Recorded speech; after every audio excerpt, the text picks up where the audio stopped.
मंत्रियों की लिस्ट आ गई है। नमस्कार, दर्श न्यूज में आपका स्वागत है। मैं हूं अनुराग। अब आप सोच रहे होंगे कि आखिर मंत्रियों की लिस्ट क्यों आई है। केंद्र में तो मंत्रिमंडल का गठन हो गया, बिहार में सरकार चल रही है। हालांकि दो नई सरकार जरूर बन रही है। आंध्र प्रदेश में चंद्रबाबू नायडू की सरकार बन रही है, तो उड़ीसा में मोहन चरण मांझी की सरकार बनने जा रही है। आज तो दो मुख्यमंत्री, जो नए मुख्यमंत्री शपथ ले रहे हैं, इस बीच मंत्रियों की लिस्ट सामने आई है। खैर, ये लिस्ट बिहार की है और बिहार में नीतीश सरकार के मंत्रियों की लिस्ट जारी की गई है। दरअसल प्रभारी के तौर पर इनकी लिस्ट जारी की गई है और इन्हें जिलों का प्रभार दिया गया है। दरअसल आपको बताएं कि नीतीश कैबिनेट के मंत्रियों को जिलों का प्रभार दिया गया है और सभी जिलों के प्रभारी मंत्री बनाए गए हैं। उप मुख्यमंत्री सम्राट चौधरी को पटना का जिम्मा दिया गया है, प्रभारी मंत्री बनाए गए हैं। जबकि जो डिप्टी सीएम दूसरे हैं, मुजफ्फरपुर और भोजपुर, यानी विजय कुमार सिन्हा को मुजफ्फरपुर और भोजपुर का जिम्मा दिया गया है। सबसे पहले आपको वो पूरी लिस्ट दिखाते हैं और नाम बता देते हैं बारी बारी से कि किसे कौन से जिले का जिम्मा दिया गया है। दरअसल जो बिहार के सभी जिलों के प्रभारी मंत्री बनाए गए हैं, मंत्रियों को ये जिम्मा दिया जाता है। और मंत्री को क्या, कौन कौन से मंत्री हैं जिन्हें किस जिले का जिम्मा दिया गया है, जल्दी जल्दी आपको बता देते हैं। वो लिस्ट भी आपको दिखा देते हैं।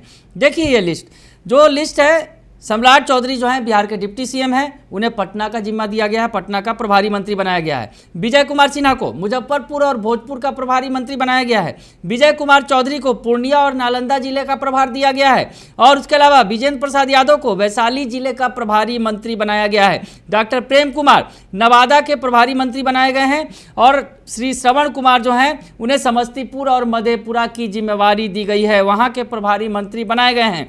संतोष कुमार सुमन औरंगाबाद के प्रभारी मंत्री बने हैं। सुमित कुमार सिंह सारण के प्रभारी मंत्री बनाए गए हैं। उसके अलावा रेणु देवी सिवान की प्रभारी मंत्री बनाई गई हैं। उसके अलावा मंगल पांडे, आगे बढ़ते हैं तो मंगल पांडे दरभंगा और बेगूसराय, यानी दो जिलों का प्रभार मंगल पांडे को दिया गया है। नीरज कुमार सिंह को कटिहार का जिम्मा दिया गया है।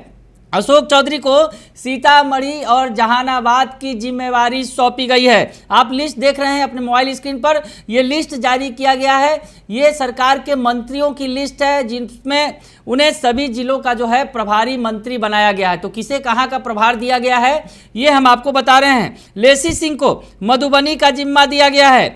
मदन सहनी को सुपौल का प्रभारी मंत्री बनाया गया है। उसके अलावा नीतीश मिश्रा को अररिया और गया का जिम्मा सौंपा गया है। नितिन नवीन बक्सर और कैमूर के प्रभारी मंत्री बनाए गए हैं। डॉक्टर दिलीप कुमार जायसवाल को सहरसा का जिम्मा दिया गया है।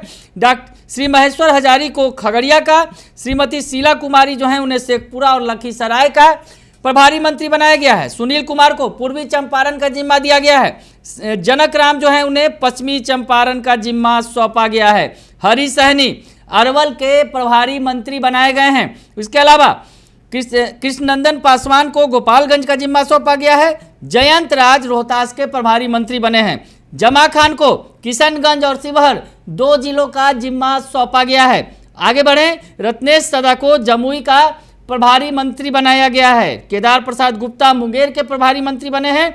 सुरेंद्र मेहता को बांका का जिम्मा दिया गया है, जबकि संतोष कुमार सिंह को भागलपुर का प्रभारी मंत्री बनाया गया है। तो ये लिस्ट जारी किया गया है। आपको लिस्ट दिखा रहे थे, ये मंत्रियों की लिस्ट है जिन्हें जिले का प्रभार दिया गया है। तमाम जिलों का जो है जिम्मा दिया गया है। अब आपको बता दें कि जो इन मंत्रियों को कई मंत्रियों को एक से दो जिलों का भी जिम्मा सौंपा गया है। तो आपको बताएं कि जिलों में महत्वपूर्ण विकास और जन कल्याण की योजनाओं के कार्यान्वयन में जिला के प्रभारी मंत्री की महत्वपूर्ण भूमिका होती है और बतौर जिला कार्यक्रम कार्यान्वयन समिति के अध्यक्ष होते हैं। तो ये जो है ये महत्वपूर्ण जिम्मा तमाम मंत्रियों को सौंपा गया है। जिले का जिम्मा है और जिले के विकास के लिए जो है, अब ये जो है जिले के विकास, महत्वपूर्ण विकास और जन कल्याण की योजनाओं के कार्यान्वयन में ये जो है महत्वपूर्ण भूमिका निभाएंगे। और जो वहाँ का की जो समिति होती है, जिला कार्यक्रम कार्यान्वयन समिति के अध्यक्ष होंगे ये। तो ऐसी स्थिति में चुनाव के बाद, चुनाव में जिस तरह से आंकड़े आए और चुनाव में जिस तरह से अगर कहा जाए बिहार में भी एनडीए को झटका लगा। बिहार में एनडीए जहां 39 सीटों पर जीत चुकी थी पिछले चुनाव में, लेकिन इस बार 30 सीटों पर ही रह गई।